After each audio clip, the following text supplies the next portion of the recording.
नमस्कार दोस्तों। दोस्तों जब जयशंकर साहब बोलते हैं ना, तो तब कोई भी नहीं बोलता। ये बात बहुत बार है, वो कई बार लागू हो चुकी है, डिक्लेयर हो चुकी है। हाल ही में उन्होंने यूरोप में जाकर यूरोप को इतनी सुनाई, अमेरिका को इतनी सुनाई कि हम कह नहीं सकते। बस एक बात और है, वो और मैं लास्ट में बात करूंगा कि कहाँ पर और सुनानी चाहिए इन्हें एक बार। पूरा आज के दिन न्यूज़ है वो क्या चल रही है, यूरोप में बैठकर उन्होंने यूरोपियन ही कोई ये कह दिया कि हमारे एक भी वेपन है वो यूरोप को टच नहीं करते हैं, बल्कि यूरोप ऐसी जगह अपने वेपन है वो सेल करता है जो इंडिया को नुकसान पहुंचाते हैं, इंडिया पर अटैक करते हैं। ठीक है, ये बातें कहनी आसान नहीं होती है।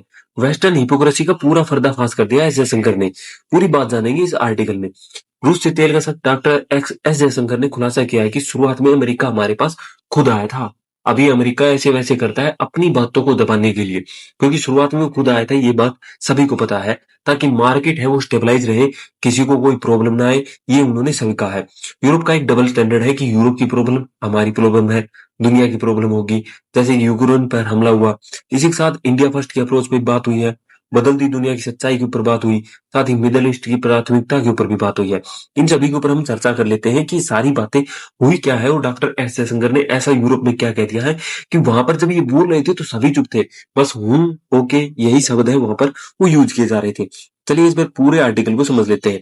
जब डॉक्टर एस जयशंकर है, अब वो विदेश गए यूरोप के अंदर, ठीक है, तो वहां पर इतने कॉन्फिडेंस से अपना चेहरा उभारे, और विदेश मंत्री डॉक्टर एस जयशंकर ने ऐसी ऐसी बातें कही हैं यूरोप को जो आप कभी सोच भी नहीं सकते। वेस्टर्न वर्ल्ड के बारे में कोई वेस्टर्न जगह पे बैठ के ऐसी ऐसी बातें हैं उन्हें कह सकता है। तो अभी वो फिनलैंड में गए, आप सभी को पता है, और कुल करांता वार्ता में वहां पर उन्होंने एक ऐसा काम किया जो अब आगे इस पे बात करेंगे। इस पैनल में उनके साथ फिनलैंड और यूएई के मंत्री भी बैठे थे, फिनलैंड के मंत्री बैठे थे, यूरोप के लोग बैठे थे। इसी के बीच जो बातें हुई है उसकी बात करें। रूसी तेल का ड्रामा और अमेरिका का सबसे बड़ा बयान एक्सपोज। उन्होंने कहा है कि हम है वर्ल्ड को स्टेबलाइज करने के लिए रूस से तेल खरीद रहे थे। और दूसरी बात, अमेरिका आज के समय हमें सैंक्शन लगाता है, अपनी बातों से वो खुर फिर रहा है, क्योंकि किसी समय पर अमेरिका ने हमसे कहा था कि आप लोग है वो यूरोप मिडिल ईस्ट को छोड़कर रशिया से तेल खरीद लो, ताकि जो प्राइस है वो स्टेबल रहे। परंतु एक बात उन्होंने और क्लियर की, हम अमेरिका की मानने वाले नहीं है। ठीक है, ये डबल स्टैंडर्ड करता है अमेरिका, हम उस डबल स्टैंडर्ड में नहीं रहने वाले हैं। हमारा ये कहना है कि हम तेल वहां से खरीदेंगे जहां हमारे देश के लिए सही होगा, जहां हमें लो कॉस्ट वस्तु मिलेगी, जहां हमें सस्ता तेल मिलेगा, हम वहां से खरीदेंगे। हम किसी के पीछे रहने वाले नहीं है। अमेरिका को उन्होंने अपना खुला चेहरा है वो यहाँ पर दिखाया है कि अमेरिका की सोच है वो क्या है। ठीक है, इसी के अलावा जो दूसरी बात की है हथियारों की बिक्री के ऊपर, जब यूरोप को उसके ही देश में इतिहास बता दिया एस जयशंकर ने।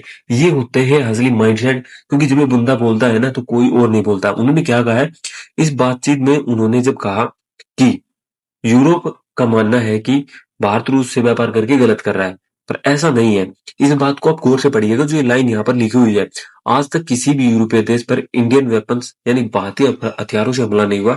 लेकिन काश मैं ये बात यूरोप के लिए भी कह पाता, क्योंकि यूरोप है। उन्होंने पूछा आप ये कहने का मतलब क्या है, तो डॉक्टर एस जयशंकर ने जवाब दिया कि यूरोप है ऐसी जगह हथियार है वो बेचता है जो हथियार इंडिया को टारगेट करते हैं। अब वो उन्होंने कहां पर हथियार बेच दी थी उसके बारे में बात कर लेते हैं। यह बात सीधी पाकिस्तान की तरफ इशारा करती है, यहाँ पर जब मैंने लिख रखा है देख सकते हैं, क्योंकि यूरोप ने पाकिस्तान को F-16 फाइटर जेट्स और सबमरीन है वो दिए हैं। ये हमारे खिलाफ यूज होते हैं, किसी और के खिलाफ तो यूज होते नहीं है। ये उन्होंने साफ बात कर दी है। और ये बात कहने के बाद भाई साहब, मैं वो वीडियो देख रहा था, वहां पर लोगों के है ना चेहरे देखने लायक थे, कुछ बोलने लायक ही नहीं छोड़ा। बस ओके में जवाब दिया गया, उसके अलावा कुछ नहीं बोले। ऐसे जिन देशों के साथ युद्ध की डीलिंग करते हो तुम, और फिर उनके बाद भारत को इंसानियत और नैतिकता का पाठ पढ़ाते हो, ऐसी ऐसी बात यूरोप में डॉक्टर एस ने कही। साथ ही यूरोपीय की परेशानी, दुनिया की परेशानी, इस बीच इसी बीच उन्होंने ये कहा है, जब यूरोप के लोगों को लगता है कि यूक्रेन में आग लगी है, पूरी दुनिया यूक्रेन की आग को बुझाने आने वाली है। जयशंकर जी ने साफ शब्दों में कहा है, सभी देश के अपने इंटरेस्ट होते हैं, अपनी चीजें होती है, अपनी प्रायोरिटी होती है, पहले उनको देखा जाता है, उसके बाद में आगे है वो काम है वो किया जाता है। फिर भी आज यूरोपियों की दिक्कत है कि वो भारत या बाकी दुनिया से उम्मीद करते हैं कि हम अपने सारे काम छोड़कर यूक्रेन के बारे में सोचे। अब जब यही बातें चल रही हैं, तो यूरोप इंडिया से ये कामना रखता है कि इंडिया अपनी सारी मैटर छोड़कर यूरोप के जो यूक्रेन वार है, उसको रुकवाने के लिए रशिया से बातचीत करे। उन्होंने यहाँ पर साफ शब्दों में कहा है, भारत अपनी सीमाओं के लिए चीन-पाकिस्तान बॉर्डर यानी उनकी अर्थव्यवस्था और अपनी सिक्योरिटी पे ध्यान देगा। बाकी दुनिया पे क्यों ध्यान देगा? जो यूरोप किसी और के पास में ध्यान नहीं देता, तो हम क्यों ही ध्यान देंगे? ये बात भी पॉइंट लायक है। करोड़ों भारतीयों और हमारी ये जो बैक सेलिंग है, उसके बारे में बात कर लेते हैं। इंटरव्यू में उन्होंने कहा, ईरान और मिडल ईस्ट को लेकर भी कहा कि भारत के कैसे बैलेंस बना रहा है। जयशंकर ने समझाया कि ग्लोबल पॉलिटिक्स है, वो ब्लैक एंड व्हाइट फिल्म नहीं है जहां पर एक हीरो एक विलन है। ऐसी ऐसी बातें उन्होंने बोली है भाई साहब पूरी में। ठीक है। साथ ही उन्होंने ये कहा है, हमारे लोग आज के समय में खाड़ी देशों में लगभग 1 करोड़ यानी कि 10 बिलियन लोग हैं, वहां पर काम करते हैं, वहां पर प्रवासी हैं। उनकी सिक्योरिटी हमारे लिए मायने रखती है। ठीक है। व्यापार और एनर्जी हमारे लिए जो मिडिल ईस्ट में दो से टॉप 10 ट्रेडिंग पार्टनर में आते हैं, हमारी वो सिक्योरिटी फायदे रखेगी ना कि यूरोप। उन्होंने अब अमेरिका वाली बात यहाँ पर की। उन्होंने एक बहुत ही इंटरेस्टिंग डाटा शेयर किया कि दुनिया बदल रही है। युद्ध से पहले भारत का बड़ा गैस सप्लायर था कतर, परंतु आज यूएस हो चुका है। हम अपने इंटरेस्ट के हिसाब से रखते हैं, हम किसी एक देश पर निर्भर नहीं है। ऐसा उन्होंने ये कह दिया है। लगभग 40% यह बन गया है। इसका मतलब है कि भारत अपनी एनर्जी जरूरतें किसी के ऊपर डिपेंड नहीं रखना चाहता। जहां पर हमें सस्ती चीजें मिलेंगी, हम वहां से लेंगे। 80 साल पुरानी सोच इसके बारे में बताया है। लास्ट में उन्होंने ये कहा है कि आज के समय पे एक सिस्टम चल रहा है कि यूरोप और यूएसए ये दोनों ये सोचते हैं कि जब वर्ल्ड वॉर 2 हुआ था, तो उस समय पर जो कंडीशन थी, एक वर्ल्ड ऑर्डर बनाया गया था, उसी वर्ल्ड ऑर्डर पर आज के समय में दुनिया चले।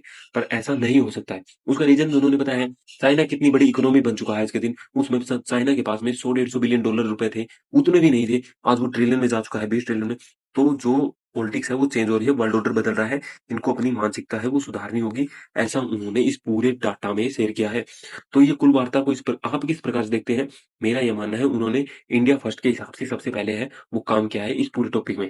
साथ ही मैं आप सभी को एक बात और शेयर कर दूं, अगर ऐसे ही कुछ रिप्लाई हम यूएसए को और देते ना, तो यूएसए जो ये उल-जुलूल हरकतें कर रहा है ना कुछ 1 साल से, ये बंद हो जाएगी। पर मेरे ये समझ में नहीं आ रहा है इंडिया चुप क्यों है इतने दिन से? हालाँकि हमें पता है वहाँ से इन्वेस्टमेंट आती है हमारी बहुत ज़्यादा, पर कुछ ना कुछ तो जवाब देना चाहिए यूएस को। पता नहीं गवर्नमेंट क्या कर रही है, क्या नहीं कर रही? इसके बारे में आपकी क्या राय है? भाई बताइएगा ज़रूर। मिलेंगे हम आपसे एक नई वीडियो में, नए अपडेट में। धन्यवाद आज की वीडियो देखने के लिए। आप सभी का जाते-जाते कमेंट, शेयर, लाइक ज़रूर कर दीजिएगा।